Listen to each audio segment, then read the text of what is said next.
Deuces!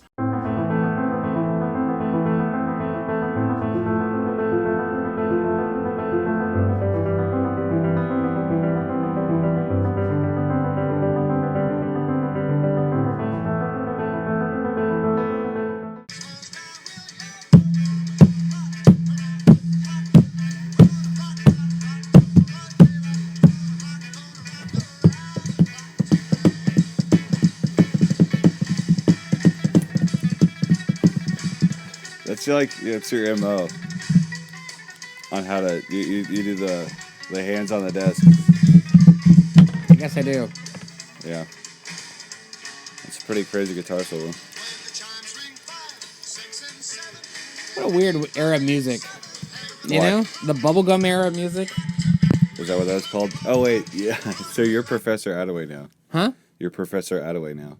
That's Well, true. you've been a professor, but now you're at College. Yep. So is that what y'all were studying in your class, or is that like way too early? Oh, it's way too early. How did your class go, by the way? It went fine. Are we recording? Yeah. Oh, okay. You have recording face on, where you're like, let me ask you questions and stare at you. But I don't actually lean my head to the left like you just did. It's okay. Maybe you should. No. That would be really weird. The first class went fine. It was I pepper them with questions. We work on defining stuff like, what is the definition of music? Well, what is it? Well, I've got an academic definition that I use. It's sound and silence organized through time that expresses an ideal from the human experience. Yeah, that's pretty good. I don't know how you can't really come back from that. That's, Well, that's sort of a mic drop answer to what music is. Yeah, I mean it's a really scientific definition. So, are you familiar with Charles Dickens' Hard Times? No. It's a pretty obscure novel of his, but there's a really famous... Dude, you've got like 11 years on me for reading books, so I'll catch up. Give me like 11 years, I'll catch up. Okay. Well, but there's a really famous scene in there where there's a kid in a new school, and the teacher is in front of the class, and this teacher is all about he wants facts, and that's it. Okay. And the students to know facts, and so this particular new student grew up on a farm and would ride horses. And so the teacher got in front of the room and was asking this new student, well, what do you do? And this kid said, well, I really love horses. And the teacher said, well, tell me about horses. And so this kid starts to tell the teacher about, well, my horse's name is this, and she likes to do that, and just talking about her horse. And the teacher says, no, that's not correct. And then calls on the star pupil of the student in the classroom and says, what is a horse? And this kid starts to say, well, the weight is this, their species are this, they eat this, they live this long, and it just starts to just name facts over and over again. Yeah. And the teacher says, you're correct, which is interesting because that kid who's just laid out all the facts had never seen a horse. He just was able to lay out facts about the horse, but this kid who actually has experiential knowledge about a horse was the one that was wrong. So what's the moral of the story? Goes back to my definition of music. The one that I give is very scientific, but it's not very experiential. It's not very poetic. And so there are some problems with it, but it's good enough for the class, at least. Right. So I also use a Jordan Peterson quote that says that music is the harmonious interactions of the patterns of the world. Or represents the harmonious interactions of the patterns of the world. Yeah. Which, now that is more of an experiential idea. Yeah, that sounds a little bit more...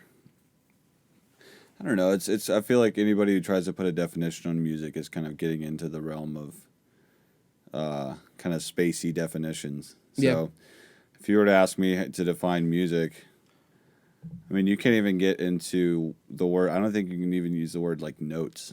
You know what I mean? Like that's too specific. So right, maybe like an organization of sounds.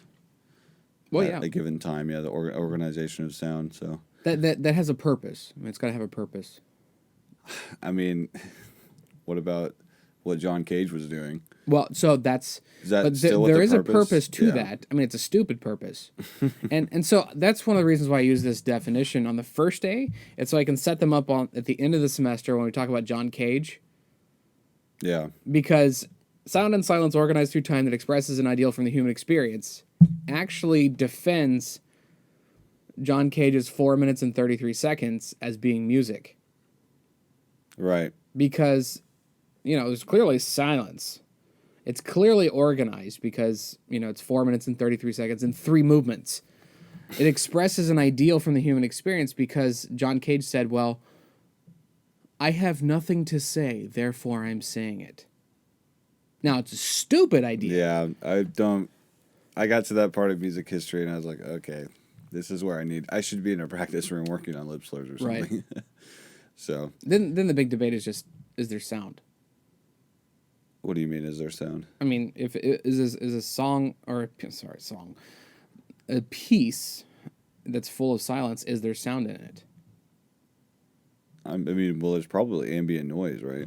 There you go. Yeah. There's that. There's people's reactions in the audience. There's the fact that if you were in an isolation chamber where they take away all your senses, you still hear sound because you hear the impulses going through your body, blood rushing through, and all that. And so, is there sound? Well, kinda. Yeah. So, and that really irritates the students when I pull that out. Yeah, I feel like that.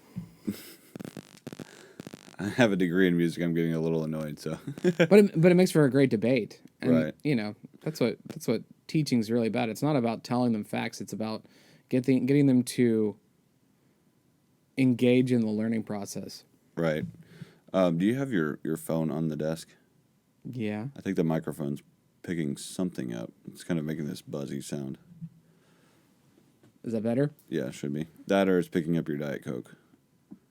Well, it's not open yet. Yeah, I know. I was going to say, I mean, if you open it during the episode, we're going to have to clarify that is not. Not a sponsor? Eventually. Right. No, so,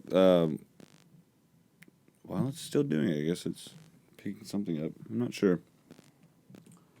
Okay, so we're talking about. Are we actually going to answer Ann Scahill's question? I mean, I think we should. Yeah, and We then really teased it last Brandon time. Richardson also left us a question that I'm gonna do. Did you see that? Yeah. Okay. Do you remember what the question was, or should I look it up? You should look it up to get the right wording because I Okay. remember the gist of it. Right. Okay. So this is what I need from you because I totally bombed this last time. I need you to just tell me exactly what Ann Scahill's question was, and then I'll be able to answer it. I thought it was funny that we got a text message from her. Right, yeah, I appreciate that. At least we know she's listening. Yeah. That was sort of a. That's one way to do it, I guess. So her question was, how can parents best support their students that are in? I think she said a band program, but a music program who are Leave them alone. Who are studying music. Oh, okay. Well, do you want to go ahead? Yeah. Okay, I've got the question. From Ann or from Brandon? Okay. Ready to go. So, I think there's two things. I was thinking about this on the way over here. Okay. The first one is well, actually, I think there's maybe. Well, we'll go two. Opening up opportunities for students to really explore. I think that's the first thing. So, obviously, I'm a big proponent of private lessons. Yeah. Seeing that's what I do for a living. But also, I mean, I studied privately since I was 11, and I know the value for me. There's no way I would have been successful without that. Right. But there's opportunities with youth ensembles in the in most metroplex. Did you ever do the GUIO? I did not. Now, that's because that was my issue. I auditioned. Okay, and you didn't get in, so you're Well, salty. I didn't make the top ensemble.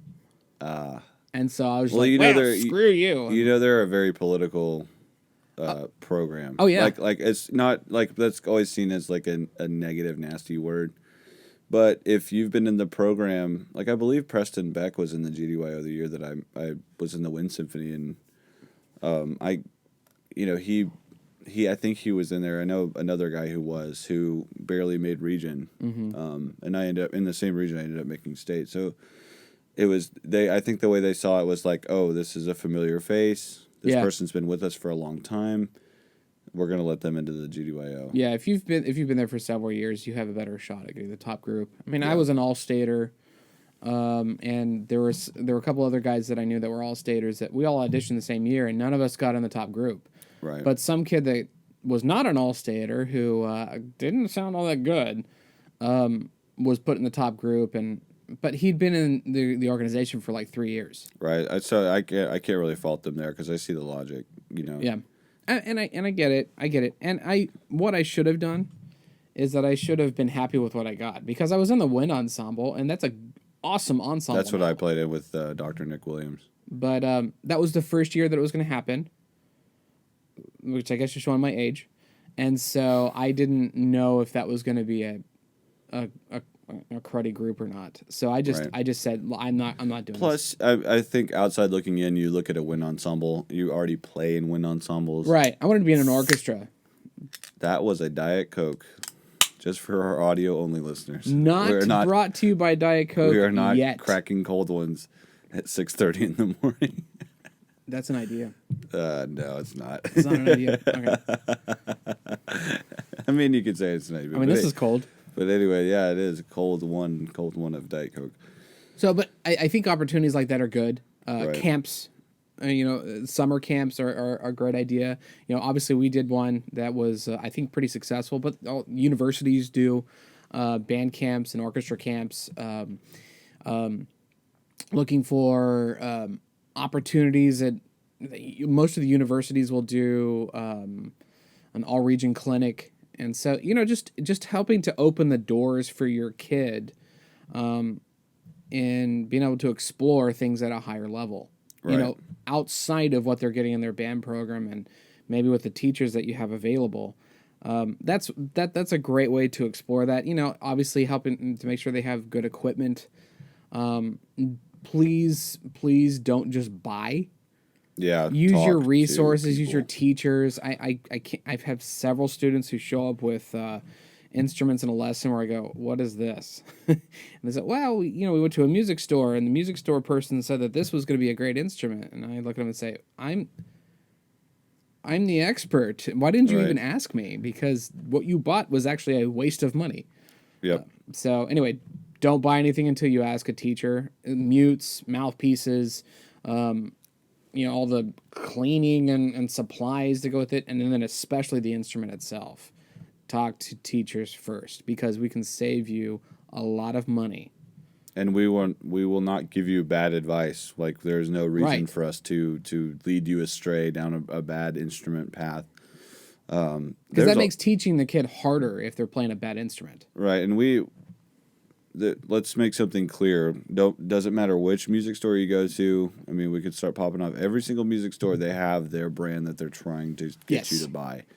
Yes. And when you know absolutely nothing about your instrument, what you're just going to listen, right? It's You're like gonna when you listen go to to the the salesman. doctor, you don't argue about what the doctor says. Right. As far as the actual practice of being a doctor goes, because they know so much more than you. So, and I don't know. I mean, it's the same thing with like buying a car. If you go to a Right. Ford dealership, the people that are selling Fords are going to say Fords are the best cars on earth. Right. If you go to a Mazda dealership, they're going to say Mazdas are the best cars on earth. Exactly right. I mean, that's just how it is because that's what they sell and that's what they make their money on. Yeah. So yeah, exactly. I think you should. We're a free resource, so just communicate with us, and it's Yeah. not like we're hard to get to. Especially around Christmas time. Typically parents want to get a little something for their kids. Just, find it on Amazon or something, shoot over an email and say, hey, is this is this worth getting? Right. And we can kind of give the yay or nay pretty quickly. Well, yeah, exactly. Because we've also been in the scenario where we've had parents ask us, and we have that experience where we can say, hey, I've done this in the past and it works really, really well. Right. So there's a couple fronts that we have knowledge on, but Yeah. okay, one more time. The question was, What can parents do to help support their kids that are in their music studies? so this, I think from my perspective, I'm just going to talk about the support itself and Okay. what does parental support look like for a kid that's in band and also a kid who's going through hormonal changes. And Are teenagers go through hormonal changes? yes, yes. No. Yes. So I think it's an interesting balance, and we can only speak from our own perspectives, right? So you may have a kid that is totally hands off, doesn't want you to come to any performances, is embarrassed by your presence. But I think that's part of just knowing who your kid is. Right. But if you've got a child who, I don't think any child wants parents around 100% of the time. I think I think they're learning independence. Mm-hmm. There's a true balance to being a band parent, and that is, it's an interesting thing because you can't be the band dad that goes and screams during the marching screams during like a football game. You know, like have you ever sat in the stands during a football game for a high school football game? Like half the parental section is screaming. Yep. So there are those, especially the football parents. They are nuts. They're like militant. Yeah. So you can't be that parent. That space doesn't exist. But I don't think you should be the parent that's completely hands off either, right? You shouldn't be the parent that's like, well, you know, my growing son or daughter, it would be embarrassed to have me around. Therefore, I'm not going to go to anything. I'm not going to support them. I'm not going to ask them about it. I think the safest things you can do are ask them, you know, every other day, how is marching band going? And ask them like leading questions. Don't just say, you know, obviously that if you say, how is marching band going? They're probably going to say, oh, it's going good. And then start asking them other questions about it. Show like a little, some kind of interest. Because I think that if you have a kid who's in a program and who's dedicating all this time and you're dedicating all this money to it, if you're in private lessons, I mean, shoot, you don't even have to be in private lessons to fork over $1,000 to a band program. Right. But if you show no interest whatsoever, the kid's going to get hurt. Like, I don't care what they portray on the outside. It's not going to feel good, especially when you start seeing the other band parents that are showing up and they're supporting their kids and, you know, they're taking pictures with their kids after competitions and stuff like that. The kid's going to notice. Right. So even if they appear embarrassed, they want their parents there, I think. I think so. I don't, unless you just have an awful relationship with your child, I don't see why they would be upset with you being there. I think kids, it's a natural thing for a kid to want to be supported by their parents, especially, like I said, if they have any level of respect for you as a parent. So safe bet is if you are respected as a parent, and this is not a hard thing to see, you should go. And better yet, try to avoid being the parent who says, wow, that was really great. You know, if you can have any kind of wherewithal to go, man, that trumpet feature sounded really cool, and start saying stuff like, man, the woodwinds sound very good this year. I had no idea what kind of level of skill. Like, talk about something other than just being like, you know, there's a difference between just showing up and actually being present, right, and having interest in the show and saying, man, what's the source music for that? Or saying, you know, stuff that isn't, like, I get the ignorant band parent thing, but it's not that far out. Well, there's also things like, gosh, teenagers are so fun. I said that in a good way. Because, gosh, I have one student in particular that I'm thinking about that I tease. Who shall go nameless. Constantly. Because I will ask him, hey, how you doing? He'll say, Good. Good. Yeah. How was your week? Good. Did you do anything fun over the last week? Nope. No. All right, good talk.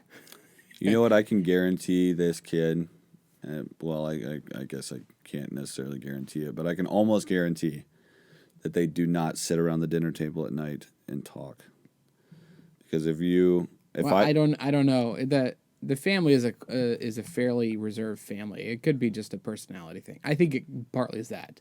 well, I know that for me, and even though sometimes they're reserved as teenagers, that conversation, that skill of developing conversation, Mm-hmm. it's for me it was 100%. I mean, my dad forced us to have conversations. Like Yeah. he would have us say one good thing about our day and one bad thing about our day and one thing that we learned. Yeah.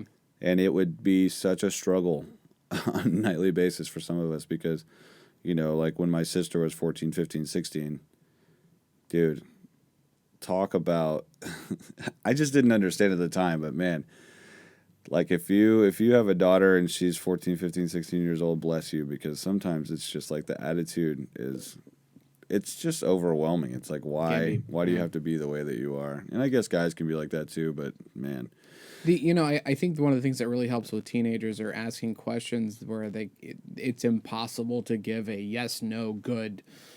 Like, hey, what do you think about this? That type of thing. even if they say, "Well, I like it," then you say, "Like, why? What about it?" For example, hey, what do you think about the music that they picked this year? Do you think it's for like a marching show? Do you like it? Do you think it fits the theme very well? Right. That type of thing that gets them That's a talking. pretty good life role too. Like if you're just trying to generate conversations with people. I mean, it just requires a little extra work with teenagers because the tendency is the one word answer. Well, particularly today's teenagers, like the Gen Zers, because they're used to headphones in, shut out the world Yeah. sort of environment. It's very strange. You can go in the band hall at 8:15 right before school starts, and yeah, there's like pods of people talking to each other, but there's a lot of craning necks, On their phone. staring at just on their phone, which whatever. I mean, I'm guilty as charged, been there before, but at the same time, you've got to stay in communication with your kid, and use your smarts as an older person, as an adult, and like try to read what your kid's feeling. Like if you generate a conversation with your kid about their experiences in marching band, and they start to get excited, Mm-hmm. keep going. Mm-hmm. If they clearly have something else to do, back off, give it another shot. And also, I mean, they'll as the season progresses, they'll get more and more excited about it because Yeah. they're starting to see a completed project. Yeah, I would definitely encourage all parents to, have your kids complete a project.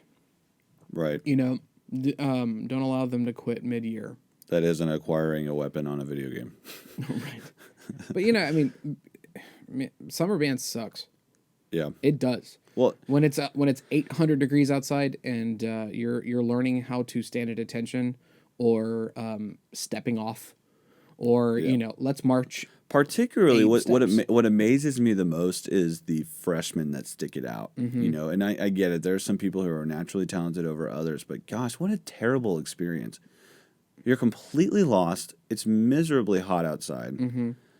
Everybody around you looks like they know what you're doing except you. Right. It's amazing that half the people stick around. But the moment that pep rally happens, that first pep rally, that first football game happens, Oh yeah, the first football that game, man. it is all worth it. And I remember being in school telling the younger kids when I was a student, just get to that. Yep. Because what a jump between middle school and high school. I mean, there's no way to make that connection, but if you look at what the end of year eighth grader experiences versus what the beginning year freshman experiences, it's wild. Yeah. On top of just they're in a whole new place. I remember, I mean, this was crazy because at Bell we only had sophomores. We didn't have freshmen. My high school too. And I still remember thinking, on top of everything else, I was like, wow, everybody looks so old. Mm-hmm. And then I left. I wanted to leave the junior high so badly because Bell had such a successful program Mm-hmm. that it was like, wow, man, I get to be a part of that finally. And there, I mean, if just from my own lived experience, I can say that, I had one parent that was very, very involved in marching band, and another parent that was like showed up, but wasn't present, right? And it's kind of ironic. Well, they're both musicians, but anyway, I appreciated more what the parent who showed up to everything and made a point to show up to everything. Right. I appreciated that a lot more, and it's nothing against the other parent. It's just it is what it is, and it was nice at least to have one. Some kids aren't even fortunate enough to have one that shows up to stuff. So it's just a natural thing. I mean, maybe it's a stereotype, but when especially a boy, I can speak for boys because I was one, and I am one. I'm a male. So I can't speak for girls. right, But when a boy does something that they think is daring or a big thing, man, they look to their dad. Yep. And they look for that, that affirmation. And if they don't get it, holy smokes, does that create a void in their life? yep, But to have that type of affirmation, I mean, gosh, that does everything. And it does, not everyone is blessed with having both parents there all the time. And I think, if you're a single mom, you can absolutely do that too. Oh, you're a hero if you're a single mom. Oh yeah, yeah, for sure. Yeah. But there is something natural about boys looking to their fathers. But so there is that. I think that's huge. I think it's huge. So I think we need to move on to. Well, I've got one more thing. Okay, go ahead. If we could, because I had 2 points. Oh, I forgot. Yeah, sorry. We've got about 13 minutes left. Okay. The second point is on practicing at home.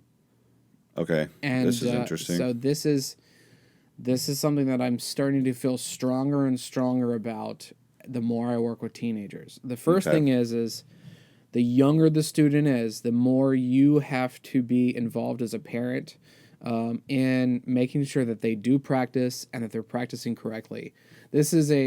How can I, as a parent? Well, I guess you're probably going to get to this. Sorry to interrupt. How can I make sure they're practicing correctly? Because you ask the teacher. Yeah. Hey, how should this kid be practicing? And don't necessarily put arbitrary time limits on there. I had a parent who said he practices 25 minutes a day. So okay, well, he's had one lesson. Actually, all I'd want him to do is just to practice breathing through the mouthpiece properly, which takes 30 seconds.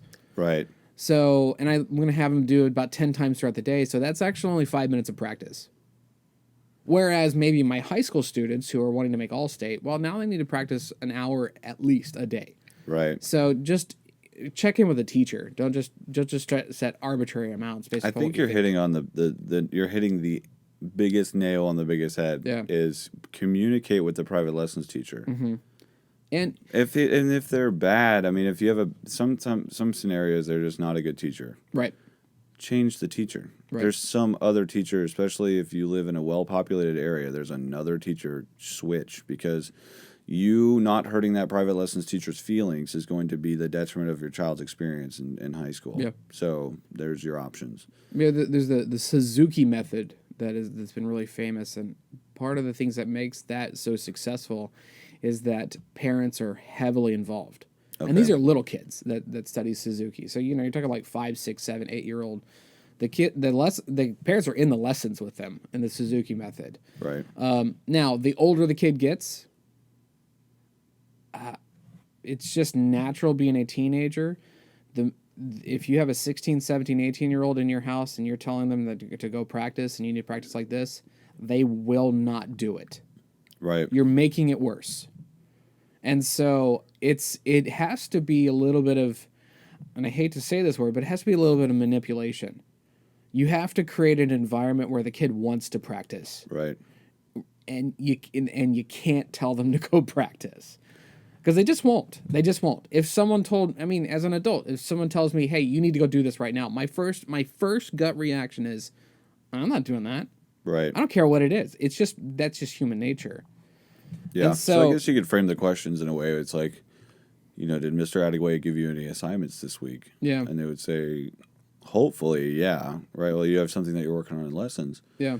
I would, as a parent, I'd say, do you mind if I hear it? Right. And if they give kind of like this, no, because I can't play it, I would say, frame the question rather than, like you said, you need to go practice, frame the question in a way that's like, well, is Mr. Attaway going to be happy whenever you can't? But if you can't play it for me, you obviously can't play it for him. Yeah. So what do you think you can do in order to prepare for that? Yeah. There is a little bit of like, well, first of all, a good private lesson teacher is going to, they're going to be after a kid for not practicing. Right. And so I think they will get it. on that point, I'm going to speak to the point that you just made.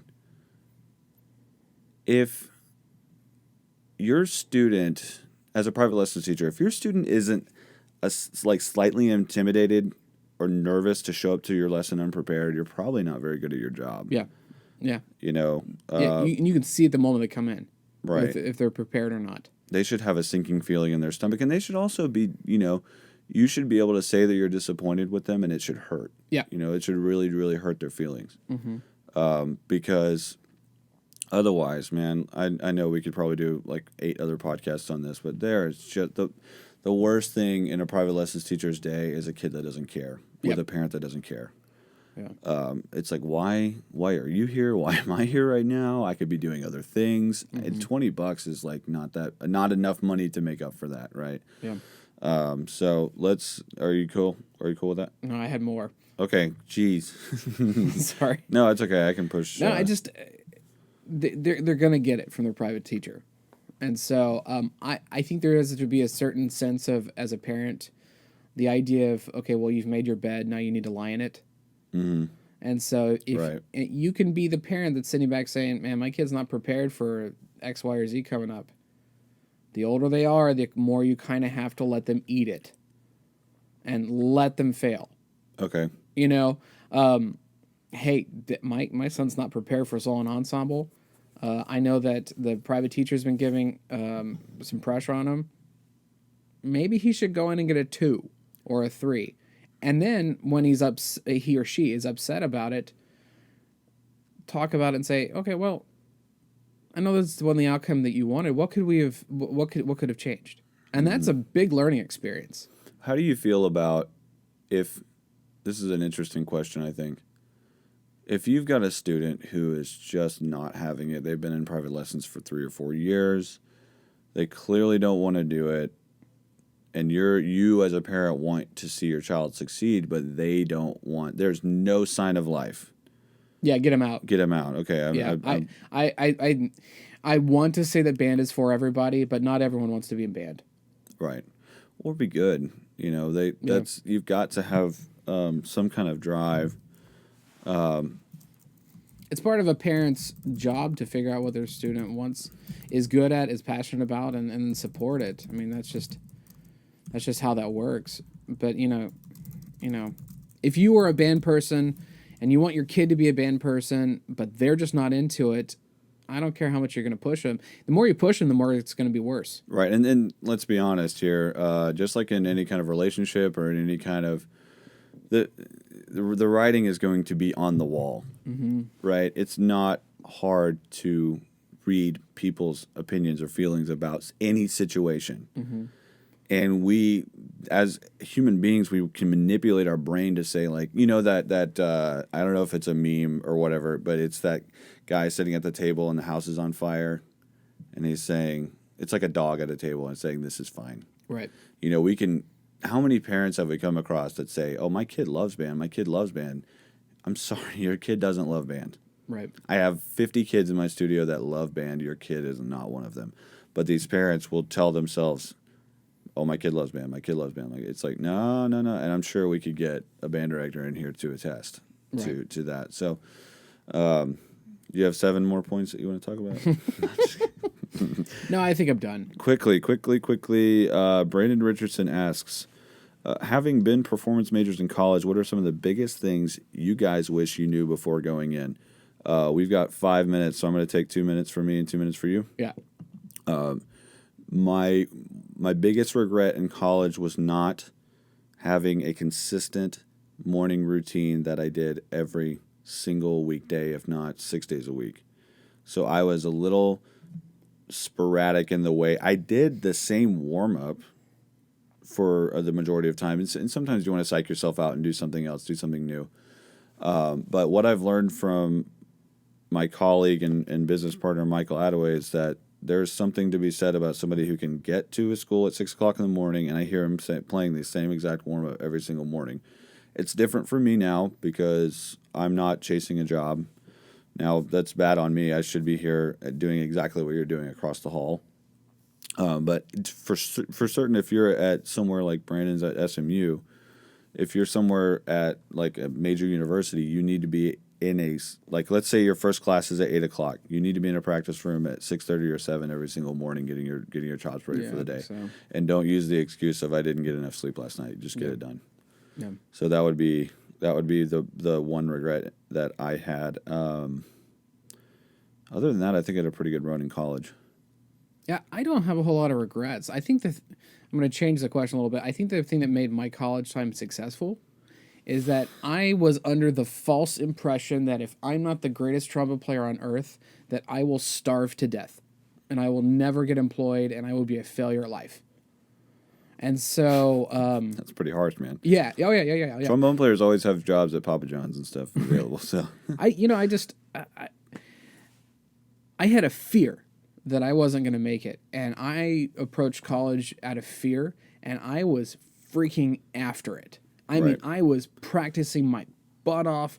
I took every class like it was the most important thing that I could ever take. That's not to say that I didn't practice my butt off, by the way. I practiced all the time, but I wasn't consistent about it is what I was trying to say. I spent thousands of dollars going to the Cleveland Orchestra. I mean, that was another class for me, was going and seeing the professional orchestra. I was at every single open rehearsal they had for students. I did everything.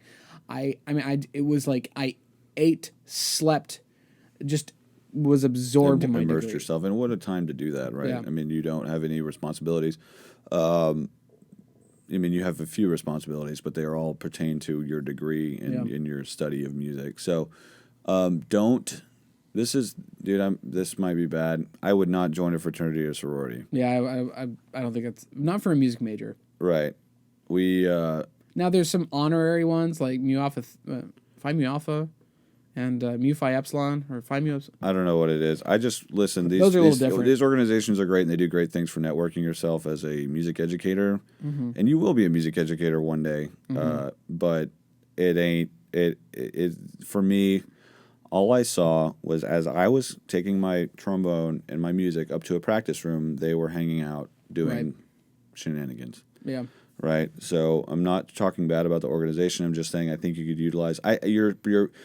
If you're a talented player, you're going to be in every ensemble that the university has to offer. Right. So you need your alone time to work on your excerpts for your private lessons too, because you can psych yourself out pretty easily. Say like, oh, I was playing trumpet for 6 hours today. Right. Well, how much of that was actually dedicated to your practice? Right.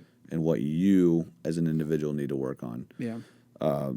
You just got to be very protective of your time. I mean, very protective. Right, because in college there are people everywhere. Hey, you want to go to the coffee shop? Yep. Let's go to Free Bread. You got to say no sometimes. Right. So, and have the wherewithal to know that, like, hey, we can still be friends, but I have to go get something done now, right? I think that's my student knocking on the door. Okay. I also have a student that I need to teach at 7, so let's get to work. We've got videos of the All-State music for trumpet and trombone, working on French horn, tuba, and perhaps euphonium, but I don't know that euphoniums are important enough. Just kidding. Okay. Signing off. Doses! Doses.